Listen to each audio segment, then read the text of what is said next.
ಇವತ್ತಿನ ಒಂದು ವಿಡಿಯೋದಲ್ಲಿ ತೋರಿಸ್ತಾ ಇರುವಂತಹ ಎಲ್ಲ ಗಿಡಮೂಲಿಕೆಗಳು ಕೂಡ ಜ್ವರ ಹಾಗೆ ನೆಗಡಿ ತಲೆನೋವು ಕೆಮ್ಮನ್ನು ನಿವಾರಣೆ ಮಾಡುವಂತಹ ಅತ್ಯಮೂಲ್ಯವಾದಂತಹ ಒಂದು ಗಿಡಮೂಲಿಕೆಗಳು.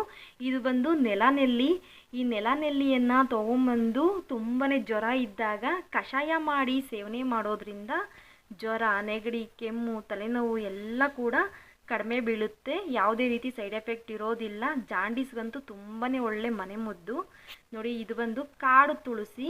ಈ ಕಾಡು ತುಳಸಿಯ ಎಲೆಗಳನ್ನು ತೊಗೊಂಬಂದು ಸ್ವಲ್ಪ ಶುಂಠಿಯನ್ನು ಹಾಕಿ ಹಾಗೇ ಸ್ವಲ್ಪ ಬೆಲ್ಲವನ್ನು ಹಾಕಿ ಕಷಾಯ ಮಾಡಿ ಸೇವನೆ ಮಾಡೋದ್ರಿಂದ ಈ ಜ್ವರ ನೆಗಡಿ ಕೆಮ್ಮು ಎಲ್ಲ ಕಡಿಮೆ ಬೀಳುತ್ತೆ.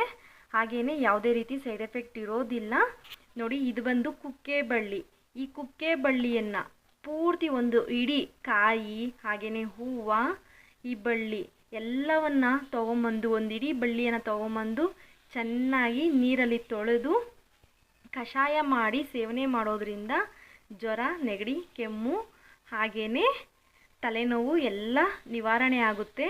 ಒಂದು ಇಡೀ ಬಳ್ಳಿಗೆ ಸುಮಾರು 200 ml ನೀರನ್ನು ಹಾಕಿ 100 ml ಆಗೋವರೆಗೆ ಚೆನ್ನಾಗಿ ಕುದಿಸಿ ಸ್ವಲ್ಪ ಬೆಲ್ಲವನ್ನು ಹಾಕಿ ಸೇವನೆ ಮಾಡ್ತಾ ಬಂದರೆ ತುಂಬ ಜ್ವರ ಕೆಮ್ಮು ನೆಗಡಿ ಇದ್ದಾಗ ಈ ಒಂದು ಸಮಸ್ಯೆಗಳು ನಿವಾರಣೆ ಆಗುತ್ತೆ. ಯಾವುದೇ ರೀತಿ ಸೈಡ್ ಎಫೆಕ್ಟ್ ಇರೋದಿಲ್ಲ.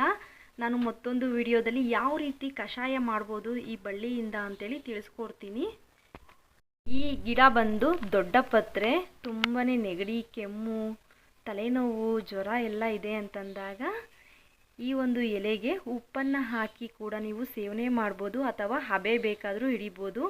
ಇದು ಬಂದು ಕಾಸ ಮರಳು ಅಥವಾ ಕತ್ತಿ ಗಿಡ ಎಲೆಯವರೆ ಗಿಡ ಅಂತ ಕರಿತೀವಿ. ತುಂಬಾ ಜ್ವರ ನೆಗಡಿ ಕೆಮ್ಮು ಇದ್ದಾಗ ಒಂದಿಡೀ ಎಲೆಯನ್ನು ತೊಗೊಂಬಂದು ಕಷಾಯ ಮಾಡಿ ಸೇವನೆ ಮಾಡ್ತಾ ಬಂದರೆ ಸುಮಾರು ಒಂದು 2-3 ಟೈಮ್ ಕಷಾಯ ಮಾಡಿ ಕುಡಿದ್ರೆ ಸಾಕು. ನೆಗಡಿ ಕಫ ಕೆಮ್ಮು ಜ್ವರ ಎಲ್ಲ ಕೂಡ ಮಾಯ ಆಗುತ್ತೆ.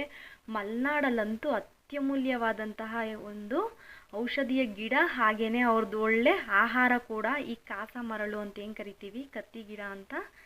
ಈ ಒಂದು ಎಲೆ ಒಂದು ಒಳ್ಳೆ ಆಹಾರ ಅವ್ರಿಗೆ. ಮಲೆನಾಡಿನ ಒಂದು ಜನಕ್ಕಂತೂ ತುಂಬ ಹಲವಾರು ಉಪಯೋಗಗಳನ್ನು ಹೊಂದಿರುವಂತಹ ಈ ಕಾಸ ಮರಳಿನ ಒಂದು ಸಸ್ಯ. ಹಾಗೆಯೇ ಈ ಎಲೆಯವರೆ ಗಿಡದಲ್ಲಿ ತುಂಬಾ ರೋಗ ನಿರೋಧಕ ಶಕ್ತಿ ಜಾಸ್ತಿ ಇರೋದ್ರಿಂದ ಹಲವಾರು ಕಾಯಿಲೆಗಳಿಗಂತೂ ರಾಮಬಾಣವಾಗಿ ಕೆಲಸ ಮಾಡುತ್ತೆ.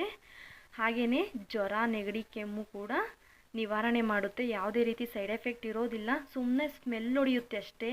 ನಾವು ಬಾಯಲ್ಲಿ ಹಾಗೆಯೇ ಎಲೆಯನ್ನು ಹಸಿ ಎಲೆಯನ್ನೇ ಹಾಕಿ ಜಗದಾಗ ಯಾವುದೇ ರೀತಿ ಕಹಿ ಅಂಶ ಇರೋದೇ ಇಲ್ಲ.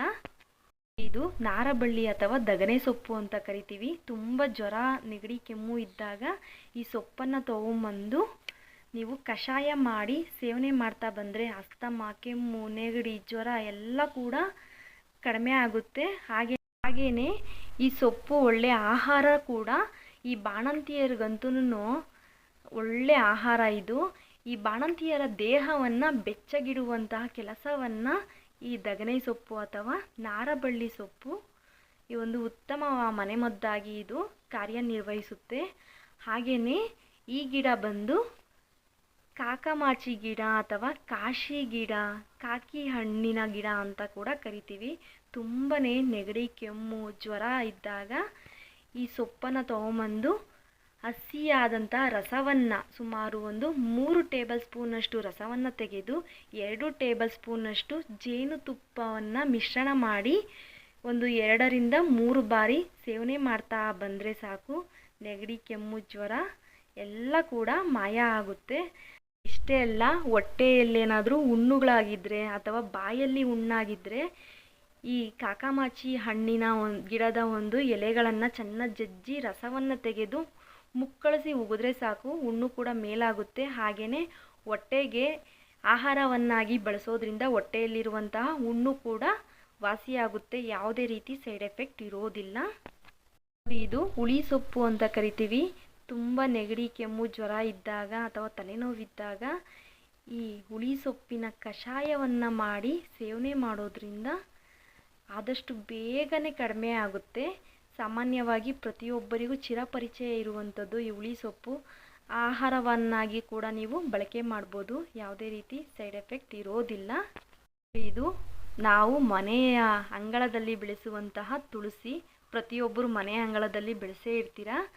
ಈ ತುಳಸಿ ಎಲೆಯನ್ನು ತೊಗೊಂಬಂದು ಸುಮಾರು ಒಂದು 3 ಟೇಬಲ್ ಸ್ಪೂನ್ನಷ್ಟು ರಸವನ್ನು ತೆಗೆದು ಅದಕ್ಕೆ 2 ಟೇಬಲ್ ಸ್ಪೂನಷ್ಟು ಜೇನುತುಪ್ಪವನ್ನು ಮಿಶ್ರಣ ಮಾಡಿ ತುಂಬ ಜ್ವರ ಇದ್ದಾಗ ಸೇವನೆ ಮಾಡ್ತಾ ಬಂದರೆ ನೆಗಡಿ ಕೆಮ್ಮು ಎಲ್ಲ ಕಡಿಮೆ ಬೀಳುತ್ತೆ.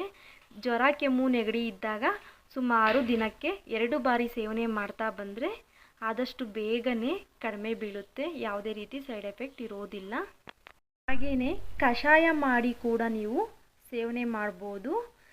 ಇದು ನೋಡಿ, ತುಂಬೆ ಗಿಡ ಎಲ್ಲಂದ್ರಲ್ಲೇ ಬೆಳೆದಿರುತ್ತೆ. ತುಂಬಾ ಜ್ವರ ಇದೆ, ನೆಗಡಿ ಕೆಮ್ಮು ಇದೆ ಅಂತಂದಾಗ ಒಂದಿಡೀ ಸೊಪ್ಪನ್ನು ತೊಗೊಂಬಂದು ಈ ತುಂಬೆ ಗಿಡದ ರಸವನ್ನು, ಹಸಿ ರಸವನ್ನೇ ತೆಗೆದು ಆ ಹಸಿ ರಸಕ್ಕೆ 2 ಟೇಬಲ್ ಸ್ಪೂನ್ನಷ್ಟು ಜೇನುತುಪ್ಪಕ್ಕೆ 3 ಟೇಬಲ್ ಸ್ಪೂನಷ್ಟು ತುಂಬೆ ಗಿಡದ ರಸವನ್ನು ಮಿಶ್ರಣ ಮಾಡಿ ದಿನದಲ್ಲಿ 2 ಬಾರಿ ಸೇವನೆ ಮಾಡ್ತಾ ಬಂದರೆ ಸಾಕು. ಅದೆಂಥದೇ ಜ್ವರ ನೆಗಡಿ ಕೆಮ್ಮಿರಲಿ ವಾಸಿಯಾಗುತ್ತೆ. ಯಾವುದೇ ರೀತಿ ಸೈಡ್ ಎಫೆಕ್ಟ್ ಇರೋದಿಲ್ಲ.